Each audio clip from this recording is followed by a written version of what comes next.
Good Friday evening to you. Hope your weekend is off to a good start. Welcome to More Sports and Less Levine, the Weekend Winners Edition. I'm Dave Bacon.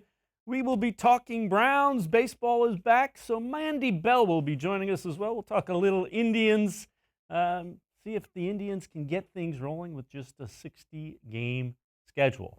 But we're going to begin with the Browns. Dan Labbe will be joining us in just a few minutes. The Browns wrapped up their off-season program. They are going full steam ahead towards training camp, which is scheduled to begin late July, just a little bit over a month from today. New head coach Kevin Stefanski, very happy with where his team sits here at the end of June, looking forward to training camp. So this week, we're wrapping up our off-season program. What we did this week was, this is week 10 for us, and we had a big team meeting on Monday, really had the administrative meeting, if you will, and knocked out a lot of housekeeping issues, kind of setting the guys on their way into this break before training camp with a lot of information. So we did that on Monday, and then what we did also was we scheduled an exit meeting with all the players, all the veterans, that is, Monday and Tuesday. So gave the veterans off Wednesday and Thursday. Really, after their exit meeting, they were free to go. With the rookies, just kept meeting with them like a normal week, and then we're conducting exit meetings with the rookies today. And I just think it's important with the exit meetings just to review this offseason, review their performance, make sure they know our expectations for them going forward, have some feedback on things that they want to work on over the next few weeks, and really just set them into this break with some things on their mind, that ways that they can get better, and make sure that they use each one of these days as an opportunity to get better. So really pleased overall with the work we were able to get done. Credit goes to the position coaches, the coordinators, to the players themselves. I really think these guys, they attacked this thing, and that was great to see. The coaches put out a lot of content, more than I'm sure they've ever done before. So they'll be ready to speak at any clinic come next year. They'll have plenty of content for those.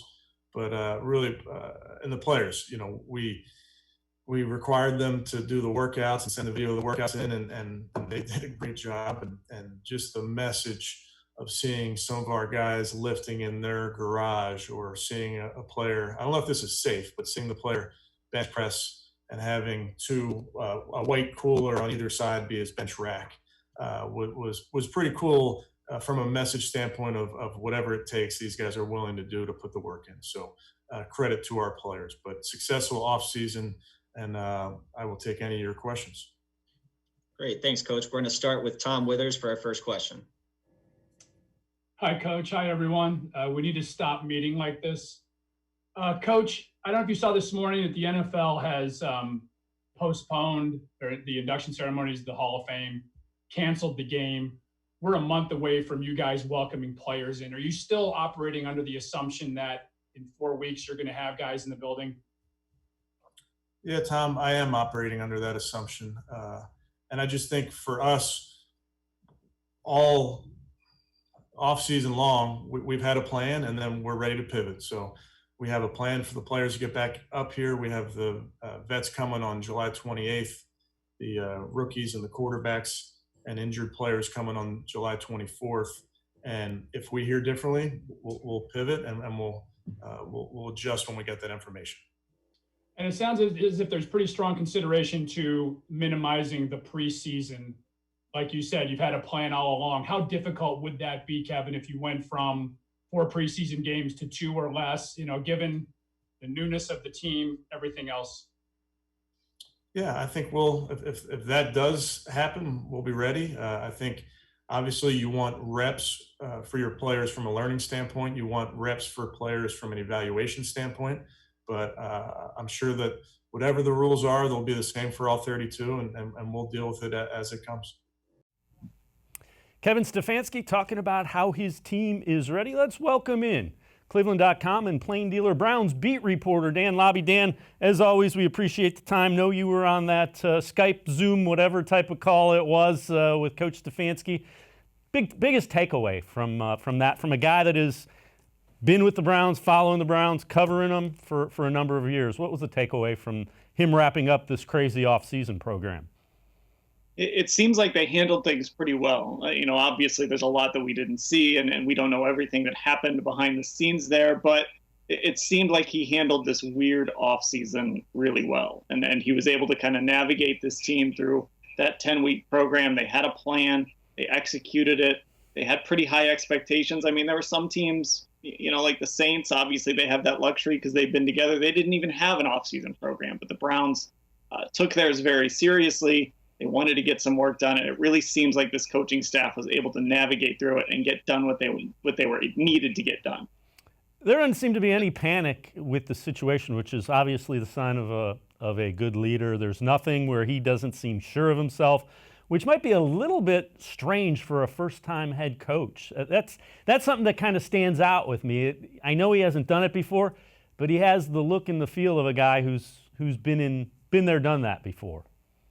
Right, and when you kind of look at the traits of Kevin Stefanski and Andrew Berry, the one word that comes to mind is just unflappable. They just aren't fazed by anything, any question, any situation. They're just completely unflappable, and they're able to deflect any questions they don't want to answer. They're able to get their message out, and I think it's really come across in our interactions with them. Obviously, we haven't had the face-to-face interactions you want to have to kind of get to learn these guys a little bit, but just their ability to navigate all of this, it just kind of goes with they're going to show up, they're going to do their work no matter the circumstances, and they're going to get done what they need to get done. Yeah, and the Browns will definitely face some challenges just because they're a young team. If preseason gets shortened and truncated, that's going to be a challenge without question. But again, it seems like they've kind of got a plan if that does in fact happen. And Kevin Stefanski didn't sound like he was ready to make any excuses yesterday either when that was brought up. And I think, again, I'm confident they'll be able to navigate through all this. And the good thing is, the preseason has become more and more meaningless as far as games are concerned. It's really for guys near the bottom of the roster. If you have established players, you don't necessarily need to see them in the preseason too often. But I think the Browns are going to be ready to deal with anything that gets thrown at them. And the excuse making is out the window. They're not here to make excuses. They're going to deal with whatever circumstances they have to face. And like Kevin Stefanski pointed out, the other teams in the league has to deal with those circumstances too. Well, the other thing that has happened, Pro Football Focus has come out with their rankings of the NFL rosters as it sits now, heading into the training camp portion of it. And when you look at where the Browns rank, Pro Football Focus pretty high on them. Browns are ranked 6th in the AFC. That'd make them a playoff team. They would also rank 11th overall. Now, one of the challenging things is that 2 of the teams in their division, Ravens and the Steelers, are ranked ahead of them, top 5 in the AFC, top 10 in the NFL. So Pro Football Focus, very bullish on the AFC North. When you look at that, Dan, I can't necessarily argue with that. The one thing I would say, the Ravens lost a really good offensive lineman in Marshall Yanda, and they ran behind him quite a bit. So, and listen, they're not going to win 13, 14 games. It's hard to do that in the NFL. So I think there's going to be a little bit of a regression, but the Browns have talent. I mean, everybody seems to realize that. Right, and that's why everybody was so bullish on them last year. There was real talent on this roster, and they've really just upgraded that talent. They haven't lost that much. They really just went out and added to the roster this year. It really fits what they want to do offensively. So I'm not surprised to see them ranked so high. I think what stands out, though, on that list is there's a clear 1 and 2. Right? There's Baltimore and there's Kansas City. And like you said, there's probably going to be some regression with Baltimore, but those are still the 2 clear top dogs in the AFC. And then below that, it gets a little muddy. You've got teams like Buffalo, who knows what they're going to be. Houston wasn't on that list, but that's a team that's kind of in the same sort of realm as maybe where the Browns are right now. So whichever team kind of in that group right below the top 2 can maybe get on a run and elevate themselves a little bit, they could find themselves in a nice spot come January. As we look at that, let's shift to expectations. What are fair expectations for the Browns this season, 2020? As you look at it, I know you've talked about this, podcasts and the like. What are your expectations? What do you think is fair to expect from the Browns? I know this is a low bar, But how about just a winning record? Get to 9-7. And I think in these expanded playoffs, 9-7 should maybe get you at least that last wild card spot. We'll see how that all shakes out. But 8-8 or 9-7 should get you into the playoffs if they're letting 7 teams in. So I think get to a winning record. 9-7, 10-6 would be great, of course. But get to that bar first. That this is a team that should have been in that 8-8, 9-7 range last year. So I don't think that's really skipping steps to expect them to be in that range this year. Win some games you're supposed to win, steal some maybe you aren't, and get yourself in a position where you're going to be playing on wild card weekend. I don't think that's an unfair expectation, even with this weird offseason. Yeah, I would agree. And again, I know there's challenges, but there's challenges for everybody. The older teams, Browns are a young team. Challenge for the older teams is if your guys that are, in their 30s didn't put in the work and now you're going to put them in a shortened preseason, that's going to be a challenge for some of the veteran teams. Can they stay healthy without going through the rigors of a normal offseason? I think it's fair to expect this to be a playoff team. I'm not saying that they're going to win the division, but I would agree. I think wild card playoff team is very fair. And if they don't get it, and they don't win, 8 or 9 games, I think it's kind of disappointing. Yeah, and look, when you look in the division, I'm not going to pick somebody else outside of Baltimore to win the division, but you just never know how things can play out. But between Pittsburgh and the Browns, I could see the Browns leaping Pittsburgh and getting to second. I think the Steelers have a really good defense. We'll see what Ben Roethlisberger is coming off of that injury last year. But there is a world where the Browns can leap the Steelers and finish second in the division and maybe make things interesting with the Ravens if Baltimore does, in fact, take a step back a year after winning 13 games. So I think it's going to be really interesting to see how those 3 teams kind of jostle. And those division games at the end of the year should be interesting. What do you think is a key for the Browns to meet or exceed expectations? If there was an area that you said, boy, if this happens, they should be in pretty good shape. The area may be of biggest question. I think there's a few. I mean, look, the obvious one is your quarterback, but I'll go on the defensive side of the ball.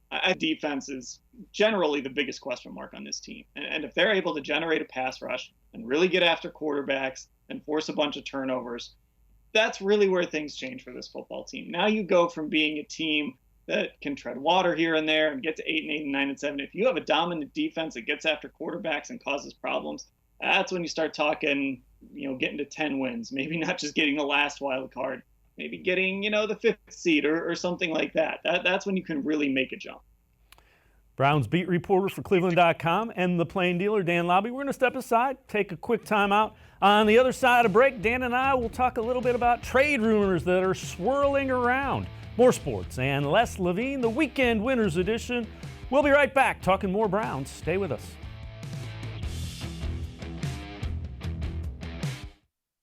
Presque Isle Downs and Casino has sports betting.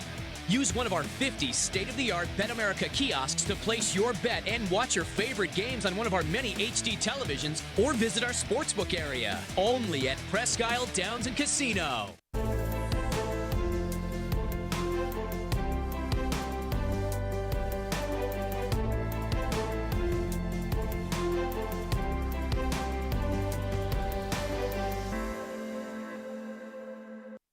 Do you like Ohio State football? Would you like to get information from me, Doug Lesmerises, about Ohio State football without having to look at my face? We have got the plan for you. Become an Ohio State text subscriber through cleveland.com. You send a text, 614-350-3315. What do you get?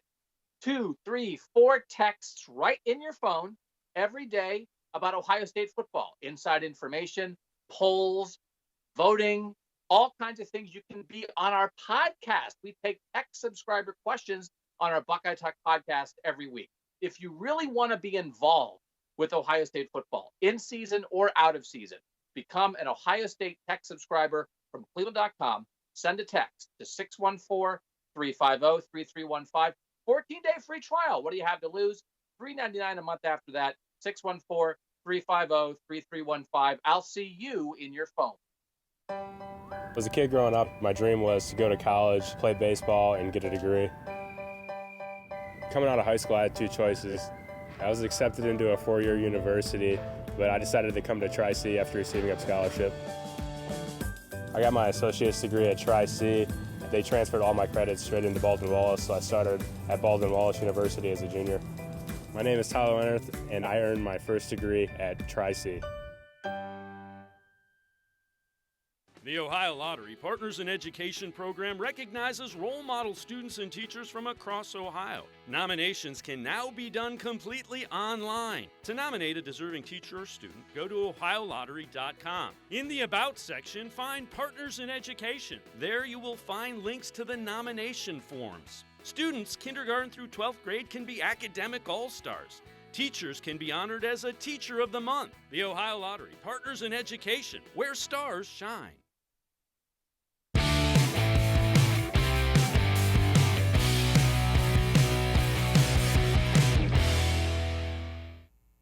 Welcome back to More Sports and Less Levine, the Weekend Winners Edition.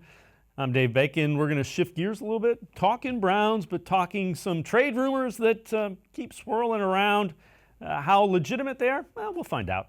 One of them has the Browns trading tight end David Njoku and their second-round pick next year for Yannick Ngakoue from the Jacksonville Jaguars. Jacksonville put the franchise tag on him, a young defensive end who can flat out get after the quarterback. Now, the franchise tag means that he will get paid $17.8 million this year. He has yet to sign it, has until July 15th to sign that.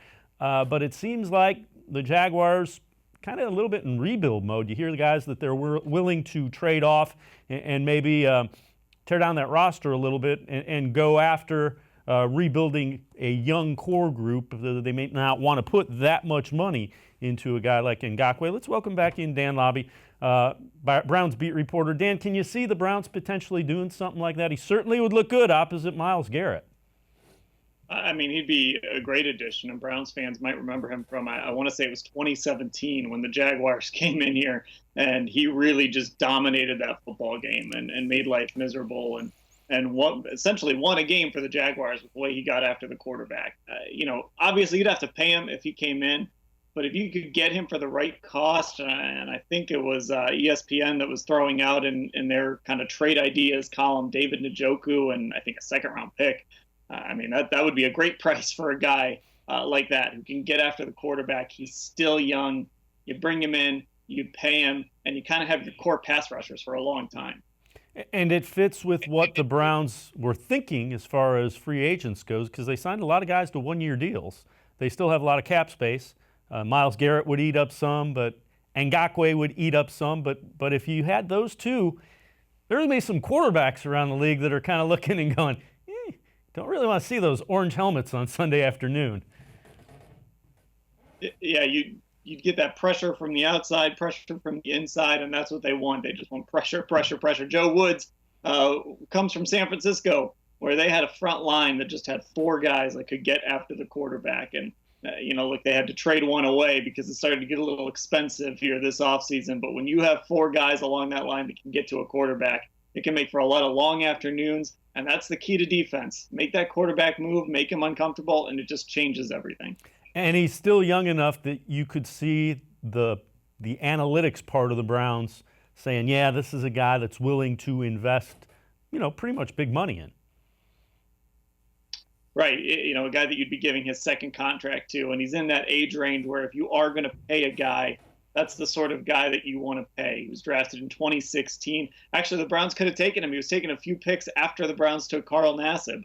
But they went with Nassib instead. So another one of those what-if scenarios. But, if you could trade for him for the right price, and of course you have to factor in that you'd have to pay him in that trade value and what you'd be willing to give up. But I would definitely be interested in a deal like that. And then from the rumor capital of the world, New York, rumors swirling that the Browns might be trying to trade Odell Beckham Jr., which they have denied several times, for Jamal Adams, another guy with a contract situation that keeps threatening to hold out. The interesting thing is I don't think the Browns are a place that Jamal Adams really has identified as one that he wants to go to. But the thought behind it, get another guy that makes plays, not necessarily on the front half, but on the back half of that defense. He's certainly young, talented young safety.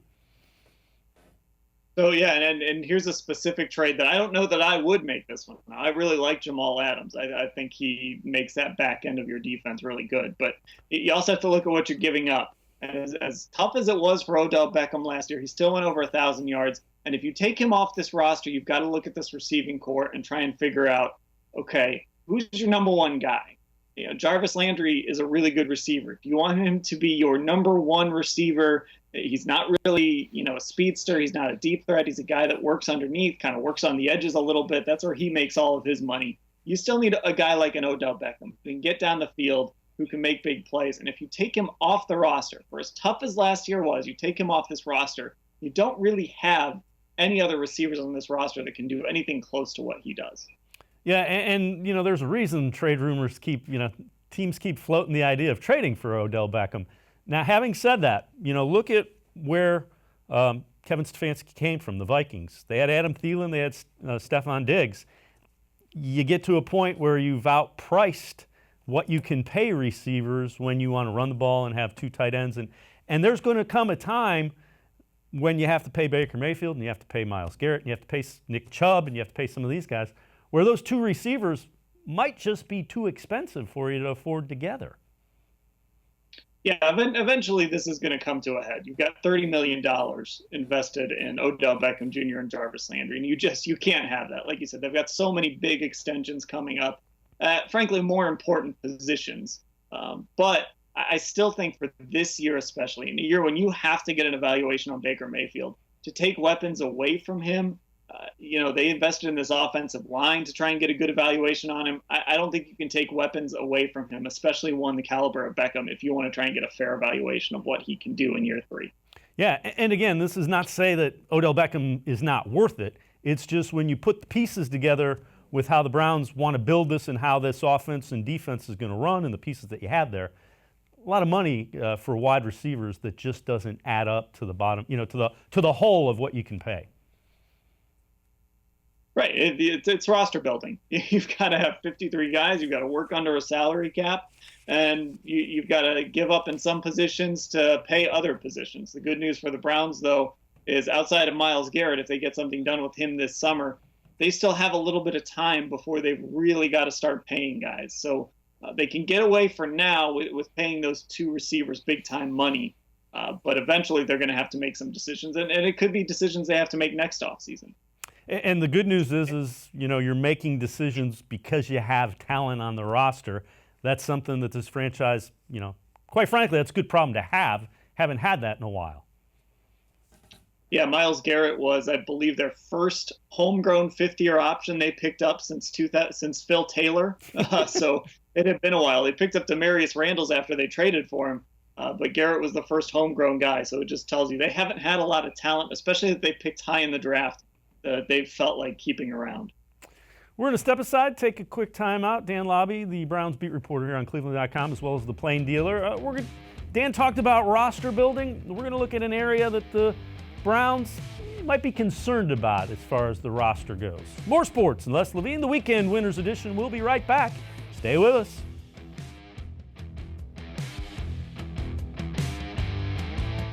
Celebrate Naturestone's 30-year anniversary with a free Naturestone floor. During 2020, we will be giving away 30 free floors to 30 very lucky customers to say thank you for making Naturestone the best concrete flooring solution for garages, basements, and more. Call or visit Naturestone.com today to register to win, and we'll send you a copy of our new buyer's guide absolutely free. There's no purchase necessary. Winners will be chosen monthly. With over 30 million square feet installed for more than 60,000 customers, it's easy to see why I always say, it's not just a floor, wow, it's Naturestone. There are tastes we remember. Every smell brings the happiness of times gone by. Experience this every time you walk into Gallucci's Italian Foods. Whether you need lunch on the go, a catered party, or that perfect blend of wine, meats, and cheeses, Gallucci's has exactly what you're looking for. Straight from Mama's kitchen for old world traditions or original experiences. From the tastes you remember to new flavors you'll never forget. Gallucci's is a tasty branch of your family tree.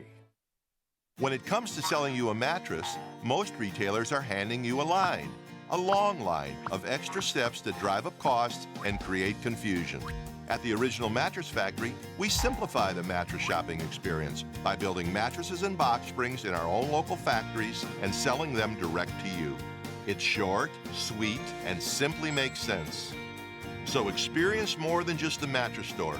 Experience an original, the Original Mattress Factory.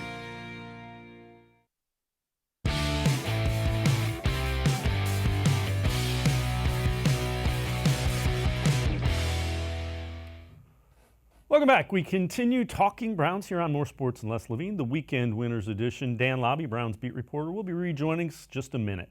One of the concerns for the Browns has to be the linebacking core. If you're a glass half full kind of guy, they're young and have a lot of potential. If you're a glass half empty kind of guy or a realist, they got a lot of guys who have never really done it for a full season in the NFL, never have been consistent for a long stretch of time in the league.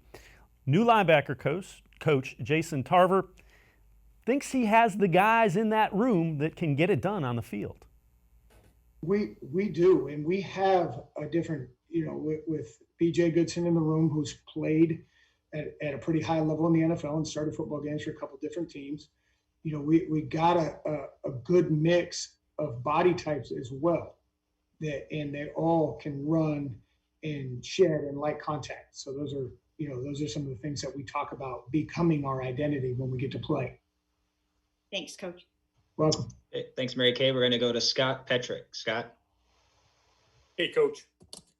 When we talked to Andrew Berry and then Coach Stefanski during the draft, they were talking about the youth movement at your position.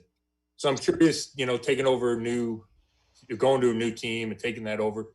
Is that scary at all that there's not a whole lot of proven guys in your room? Oh, fortunately, this is year 17 for my family and I in the NFL, and we've seen a lot of different situations. And what's cool about that is every player is unique and every player is different, and our job as a coach is to help them get better. So number one, we're excited about that opportunity to get better. With this group, you can see that one of the words used is upside or ability. So the only way to get better at playing football is actually getting reps and playing football, but you can get your bodies ready, and that's what we're working on. So we're excited about this mix because we do have a mix of body types and athletes, and we're going to see how this works, how guys are able to get in and who works best together and who takes advantage of their reps when we do get to practice. So we're excited about it, and we do think we have the pieces to run Coach Woods' scheme. So you don't think you need to add another veteran to feel more comfortable going into camp? Good players are good players, and so I know Andrew and Kevin are scouring all the time, and that's their job. So what we do as coaches, especially position coaches in the NFL, is we're going to give our best to each player in our room. So I stay as solidly focused as I can on that to help our players, myself and Coach Bloom, because we coach these guys together.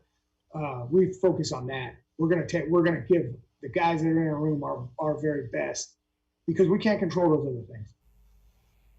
Browns linebacker coach Jason Tarver talking about his group, which obviously if they play well, Browns are going to have a pretty good season on the defensive side of the ball. Let's welcome Dan Labbe back in. And Dan, when you look at it, how big of a question mark is the linebacking core, and is it a huge deal? It's probably the biggest question on the defense.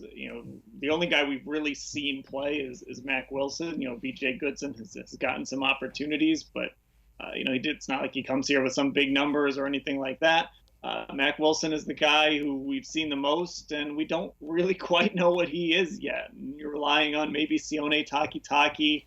I'm intrigued by Jacob Phillips. What's interesting is there's a lot of inside linebackers outside of Takitaki. He's more of an outside kind of pass rush guy that played defensive end a little bit in college. You got a lot of inside linebackers in there.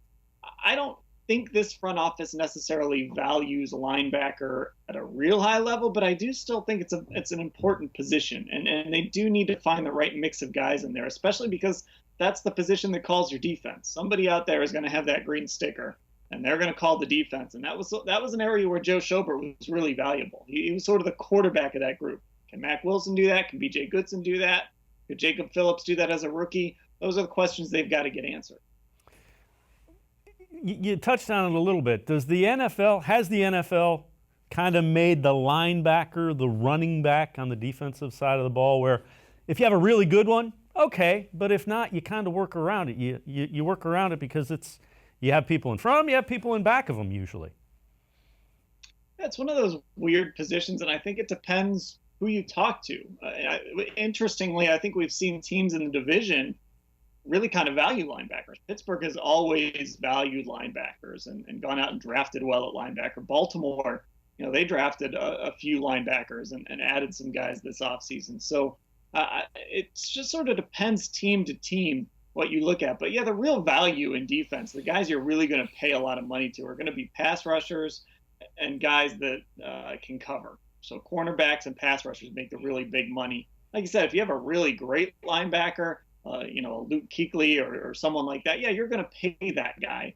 But other than that, you're not really going to overpay for talent. And the Browns already proved that they aren't going to do that because, Andrew Berry came back. He was part of drafting Joe Schobert, and he still didn't want to give Joe Schobert the type of contract that he got when he went to Jacksonville. And they also let Christian Kirksey walk this offseason as well. Yeah, there definitely seems to be a plan and a thought process in how they want to build this roster out. We're a little bit over a month from the beginning of training camp. What are you gonna watch? Just something that, as training camp gets underway, you're gonna have your eyes on for the Browns. That's really the position at the top of my list is who kind of runs out there and plays there, and then how do they deploy those linebackers? So do we see more safeties on the field? Do we see a lot of situations where there's one linebacker on the field? How much are they using 3 safeties? Extra DBs. That's really the first thing that you watch. And then I really want to see kind of how the tight ends play in this offense. We know what Austin Hooper can do. David Njoku has a lot to prove. I'm intrigued by Harrison Bryant. He's obviously got to take a huge step up in competition coming from FAU now to the NFL. So that's going to be a big leap for him. But I want to see how those tight ends not only play, but how they get used. Who plays more in line? Who splits out? How do they do when Baker Mayfield throws to them? Those are really the 2 positions that I'm really intrigued by. And look, Kareem Hunt too. Let's see where Kareem Hunt lines up. Dan Labbe, Browns beat reporter here on cleveland.com and also for the Plain Dealer. You can read him in the Plain Dealer. You can read him on cleveland.com. You can see him here on More Sports and Less Levine. Dan, as always, appreciate the time. Stay safe. I'm sure we'll check in with you in the weeks ahead as we get ready for training camp. All right. Thanks for having me. Again, Dan Labbe. Time to shift gears a little bit. We're talking baseball. The owners and the players of Major League Baseball have agreed to disagree kind of and get back on the field and play a shortened season. Mandy Bell will join us to talk Tribe here on More Sports and Less Levine, the Weekend Winners Edition. Stay with us.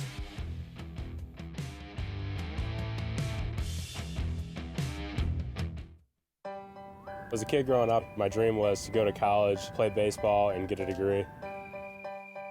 Coming out of high school, I had 2 choices. I was accepted into a 4-year university, but I decided to come to Tri-C after receiving a scholarship. I got my associate's degree at Tri-C. They transferred all my credits straight into Baldwin-Wallace, so I started at Baldwin-Wallace University as a junior. My name is Tyler Leonard, and I earned my first degree at Tri-C. Well, hello, everyone. Let me tell you a little bit about Browns Football Insider. For only $3.99 a month, you can get text sent right to your phone each day from me, Dan Labbe, Scott Pasco, and Ellis Williams. In addition to that, you'll receive a Football Insider newsletter every day with special things from us, things that you won't see anywhere else on the site. You'll get breaking news, analysis, features, film breakdown, and things like that. Texting us directly gives you a great chance to cut through the clutter of Facebook, Twitter, other social media, and avoid the trolls. Also, it's the only way to get your questions on the Orange and Brown Talk podcast. So why should you sign up? Try a 14-day free trial. You can cancel at any time. All it takes is 1 text, but you won't want to cancel. We have hundreds of subscribers join us over the last year. They love it and have stayed with us. We're seeing the Football Insider community grow every week. And it's only $3.99 a month, which is less than 14 cents a day. What I like most about Football Insider is the opportunity to connect with you one-on-one and really communicate with you. So how can you become a football insider?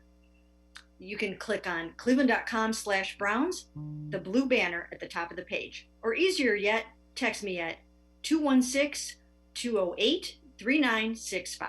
Again, that's 216-208-3965. It takes attention to detail. With your local Bryant dealer, you're getting more than just a technician. You're getting someone who pays attention to your needs and the little things that make a big difference. It takes a dealer you can rely on. And to keep your family warm this winter, here, let me show you how this works. It takes Bryant. Bryant, whatever it takes. And to keep your family comfortable, it takes Smiley One Heating and Cooling. Find them at smiley1.com.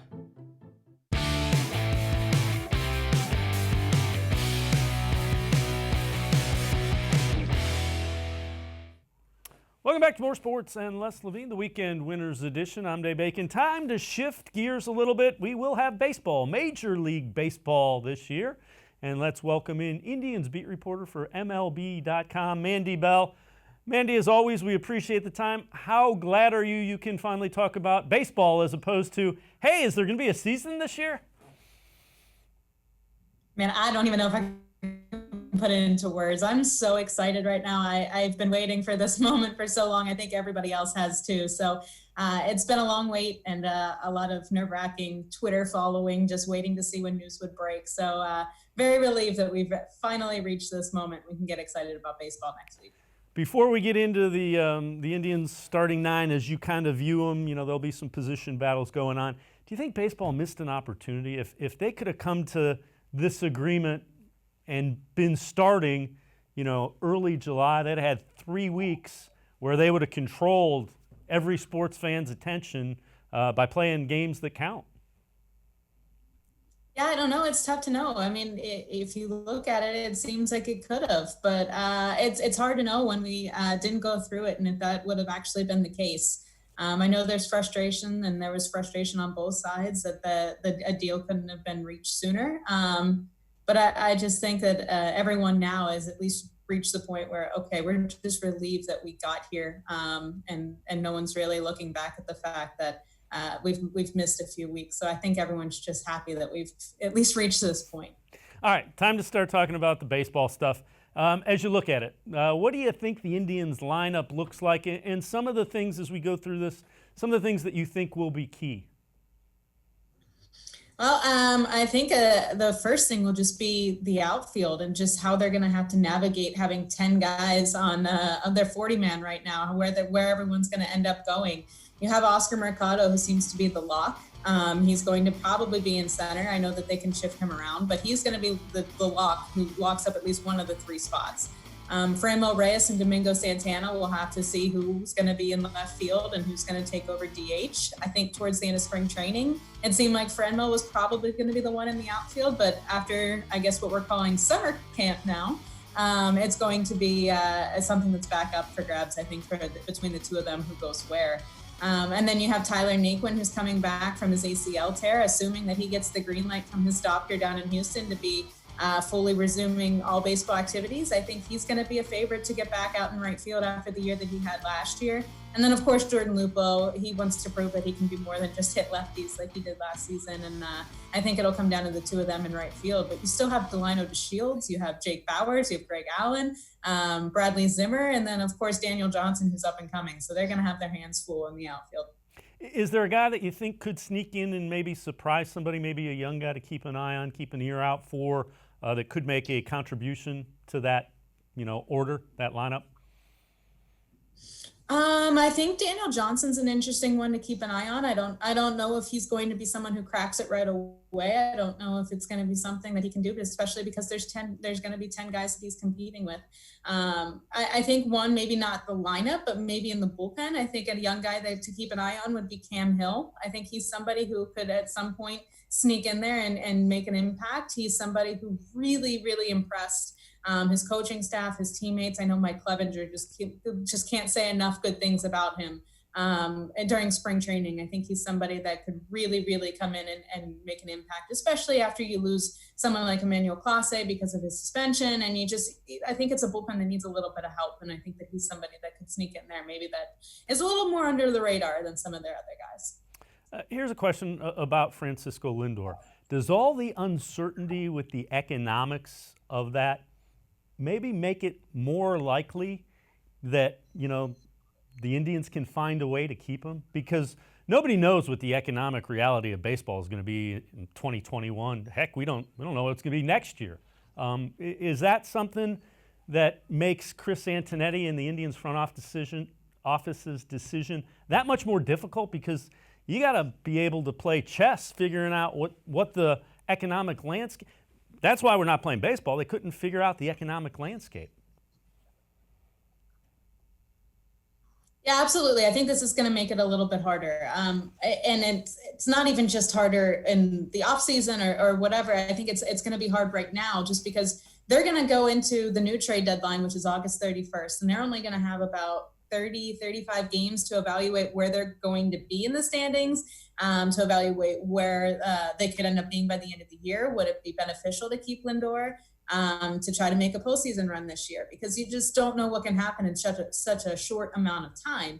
And then also, would teams be willing to give up as much? Because, not only is there going to be just 30 games left by the time they get Lindor of the regular season, there's always the concern of the coronavirus and what it can do to possibly shut down even getting to the postseason. So if that risk is there, would teams want to give up as much as they would have at a normal trade deadline if this season would have just been full from the get-go this year? I know that was going to be a concern, that Lindor would be on the trading market coming at the end of July. So I think this is going to be a lot of decisions now. Once you get into the offseason, or even thinking about trying to extend him now, all the teams are on an equal playing field because every team was hit the same financially. And so, a lot of people keep asking me and saying, okay, well, maybe people can't shell out as much money. Does that mean the Indians have a better chance of extending him? Well, the Indians are also been hit just as hard. So I don't know if there's going to be any advantage for them in any way, shape, or form to be able to try to extend him, because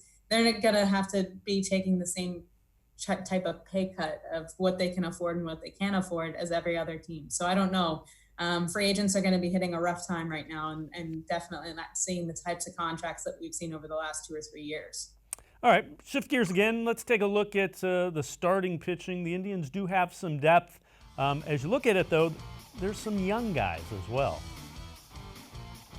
Absolutely. I mean, Aaron Savali and Zach Plesac showed what they could do last year, and I know that they have the organization very excited about their futures because of the poised rookie years that both of them had. I mean, the maturity that they showed, Tito went on and on about it last year, and I mean, he's right. It was really, really impressive to sit back and watch that. So you have both of them competing against probably Adam Plutko, the three of them going for those last 2 spots. I think that's going to be one of the biggest position battles as we're going into summer camp, is that the 3 of them are going to have to try to figure it out. Now, because there is going to be a shortened camp, and it's going to be such a quick transition into the season after having such a long break, teams could easily do 6-man rotations, or you could see other starters piggybacking off of each other. You could have somebody like Logan Allen on the roster who's younger, and he could be somebody that comes in after Bieber or Clevenger, Plesac goes 3 or 4 innings, and then you have somebody else come in like Logan Allen for another 3 innings. So it could be a little mixing and matching at the beginning of the year as pitch counts continue to build. What about Carlos Carrasco with the COVID-19 still out there? He's a guy that's overcome leukemia, so he has the quote unquote compromised immune system. Do you think he'll be able to go? Is his plan to go? Do you know? Have you heard anything regarding Carrasco? We haven't heard anything just yet, but I think just the enthusiasm that he's shown on social media about the excitement about coming back, I don't see him being somebody who opts out. Now, the Indians haven't announced as of this afternoon if there's been any opt-outs yet. I know we're going to be having an availability with Chris Antonetti at some point here soon, so that we'll be able to find out all of those things. But it just doesn't seem like something that he is leaning towards, just the way his social media presence has been. I know how excited he's been to get back. After coming back last year as a reliever, you could just tell how excited he was going to be to return to the mound as a starter. He was so excited during spring training. And during this process, during all the quarantining, Tito said that Carrasco is sending him videos every single day of his bullpens and throwing and everything, just saying the excitement. I'm so ready to go. So yes, he's definitely in the high risk category. And I definitely think that there's going to be a conversation that he would probably have to have with his family to make sure that this is something that he's going to be able to do. But my gut is telling me that he's going to come back and he will not be opting out, but anything could happen. Well, the old baseball saying is baseball isn't a sprint, it's a marathon. This year it's a sprint, and the first 60 games under Terry Francona, the Indians have historically started a little slowly. You see that there. Again, it's a different mindset, so I think Tito has the idea of how he's going to approach this a little differently than normal. Yeah, it was funny. He did an interview on Fox Sports 1, I guess it was like a week or two ago, and he said that, man, we get off to some slow starts, and it's nothing that he doesn't know, and everyone sort of has that same thought in the back of their mind going into this. But it's just, there's no room for error right now, and that's why it's sort of going to be exciting going into the season, because it's like the first time that all the teams are going to be in it from day one. And if every single game is going to count, it's going to have that NFL season type of a feel where every single game matters. I think it'll make it that much more fun.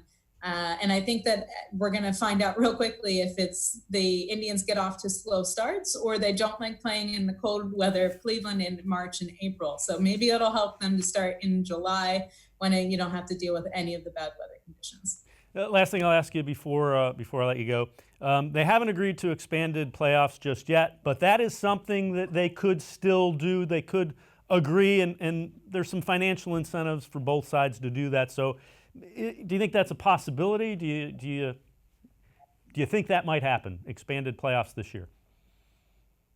I do think it's still on the table. I think it's important to note that just because there was not a negotiation that was agreed upon during this process and that Rob Manfred did have to implement a season, it doesn't mean all negotiations are done. They have up until opening day to keep going back and forth, having conversations, figuring out what will be best for this season, especially as they're going along and learning how this process is going to work. It's through camp and you figure out how everything's going to work with testing and all this types of stuff. So I do think it's important that the negotiations will continue, and I know conversations are going to continue to happen. And I think that is still for this year. Mandy Bell, Indians beat reporter for MLB. As always, we appreciate the insight and the time. Look forward to seeing you and reading you covering some baseball here in a couple of weeks. Thanks so much for having me. All right, Mandy Bell, Indians beat reporter on MLB.com. Well, that'll do it for this edition of More Sports and Les Levine, the Weekend Winners Edition. Les Levine will be back in the chair Monday night from 6 to 7. We will see you again next Friday right here on cleveland.com. Until then, stay safe and have a great weekend, everyone.